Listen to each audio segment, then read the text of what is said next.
Well, happening today, parents and their kids can learn how to stay safe online. The Rochester Council PTA, along with the Michigan and National PTA, are hosting an online safety workshop for families. It's part of Meta's Screen Smart series, which is a series that gives teens and parents a chance to share thoughts and learn how to handle the ups and downs of the new digital world. Families will hear from someone with Meta about its new teen safety features on Instagram, and parents can get advice on how to talk to their kids about healthy and appropriate online habits. According to the U.S. Surgeon General, if a child or teen spends more than 3 hours a day on social media, it's linked to double the risk of mental health troubles, including depression and anxiety. Joining us to talk about this conversation is Jamie Rockcliffe, the president of the Rochester Community Council PTA, and Mickey Wilson. She is a connected ambassador with the National PTA. Now, the workshop tonight is for those in the Rochester Community School District, but it's part of a bigger conversation for everybody to get involved in, right? Absolutely. We know that digital safety is a concern with parents and caregivers and even our youth. So tonight is going to be centered in having a conversation because we believe in a positive, proactive, practical approach. Yeah. The conversation looks different for everybody. There's not one size fits all solution for how parents and caregivers are approaching this. We found the best way is to start with a conversation. What does this look like in your home? What questions do you have? Yeah. We encourage parents to ask the difficult questions, but for us, it's important that we have a seat at the table so that we can provide parents and caregivers with the best resources, empower them to start the conversation with their kids at home. Yeah. What does digital safety look like for us inside of our home, regardless what apps we're on, whether we're using phones inside or outside of the schools? We know that this is a concern for parents, and this is a great place to start in the community to give that information. So, Jamie, then what kind of conversations / questions are kind of bubbling in the parental circles there? Because I know I have mine, and I don't even know half the time what my kids could be getting into on social media nowadays. Sure.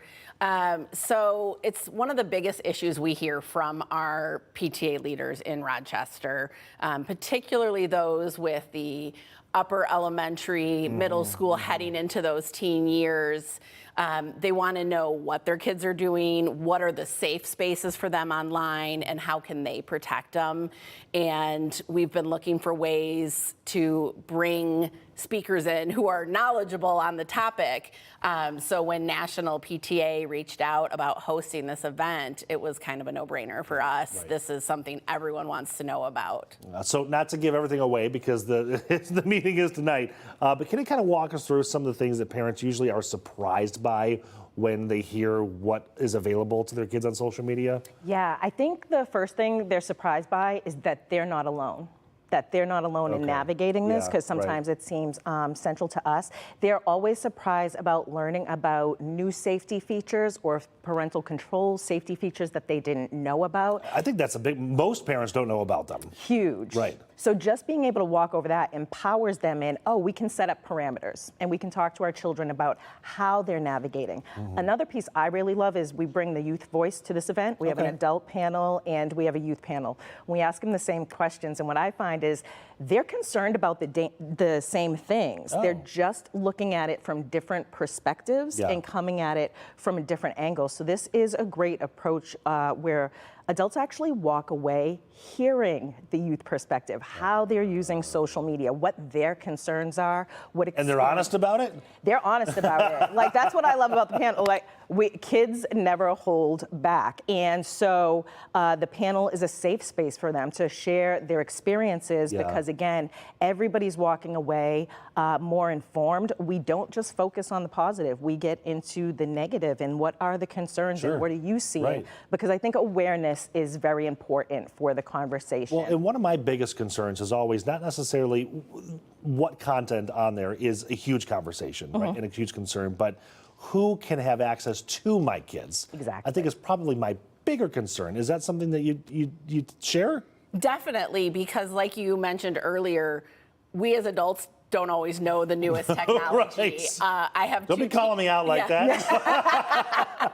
I have 2 teenagers, and they are so much more aware of what's out there than I am to even know where to start protecting them online, Right. because I don't know what the newest things are. Which is so challenging for this generation of parents because our parents didn't have to deal with this, right? That's right. And I think we're all navigating this together. I don't even know what questions to ask. Like, you know, my daughter is on Instagram. That's a big thing. And Snapchat, which I think is probably my bigger concern. TikTok, we're not allowing them on that just yet. But it's always that interconnectivity.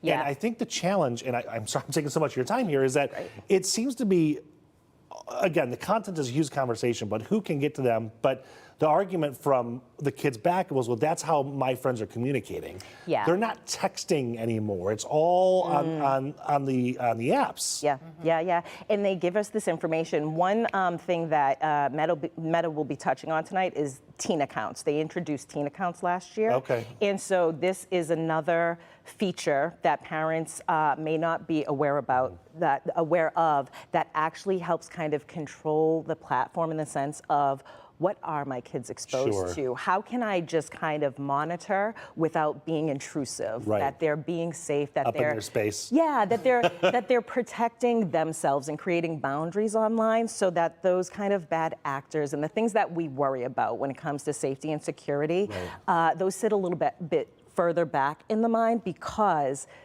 you have education about how to use the platform. What are the parental controls? What are the actions that youth take when they experience somebody leaving a negative comment or they have bad interactions? So those are a lot of the conversations that come up in events like these. And again, the sharing of information, I think, intergenerationally is important because we come from a time where we weren't digital natives. Right. Our youth have a little bit more information than us, and that's not bad because we have a little bit more experience than them. My wisdom is better than your TikTok. Just saying. So again, when both sides come and they share their perspectives, and it's interesting, again, I ask them the same exact questions, and when you hear both sides of the coin, you start to see the bigger picture in that youth are advocating for themselves and starting to learn how to advocate for themselves, and parents are just learning how to become digital parents, especially if they come from an analog time. Becoming a digital parent, oh my gosh. Okay, so